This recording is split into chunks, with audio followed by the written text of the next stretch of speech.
So for my project, I have a great toe sprain and my limitation is weight bearing and the technique used is manual therapy.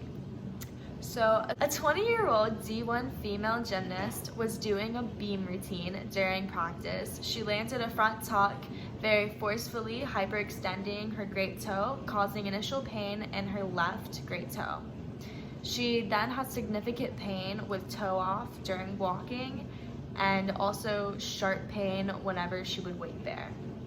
She had no history other than a lateral ankle sprain before, also on the left foot, but that was all of the injuries reported.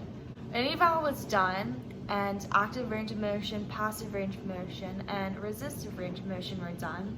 She had pain with active range of motion with dorsiflexion and great toe extension, pain with passive range of motion with dorsiflexion and great toe extension, pain with resistive range of motion with dorsiflexion, plantar flexion, great toe flexion, and extension.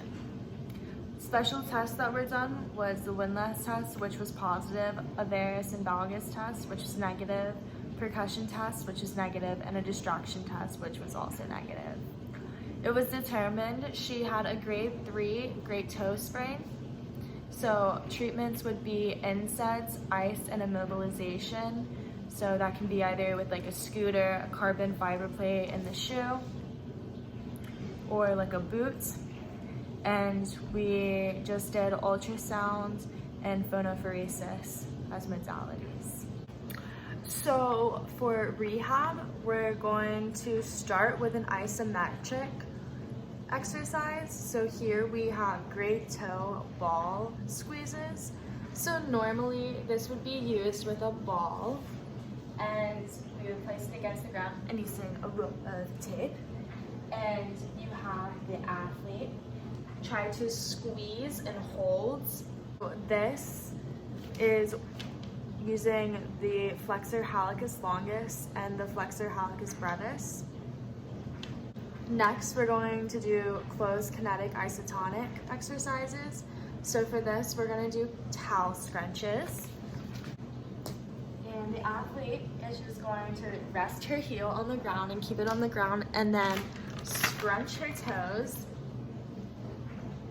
And keep doing that till you scrunch up the whole towel. The primary muscles used here are the flexor hallucis longus and brevis, the extensor hallucis longus and brevis, and also the flexor and extensor digitorum longus. So concentrically would be whenever her toes initially grab the towel, and then eccentrically is once her toes release and stretch, trying to grab the next bit of towel. Next, we're going to do open kinetic chain isotonic exercises. Here we have foam pickups. Today, oh gosh, we will be working with my cat's toys. So the athlete would just pick up with their toes, try to place them, here, try these, in a different area. Group them all over here, perfect. One at a time.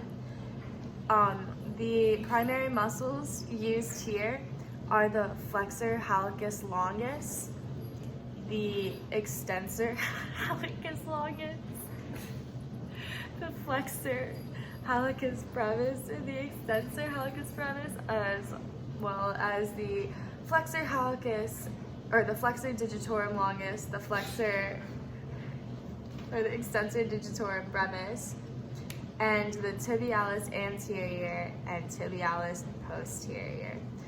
Concentrically, it would be when the toes grab the foam, and it would be eccentric once she releases.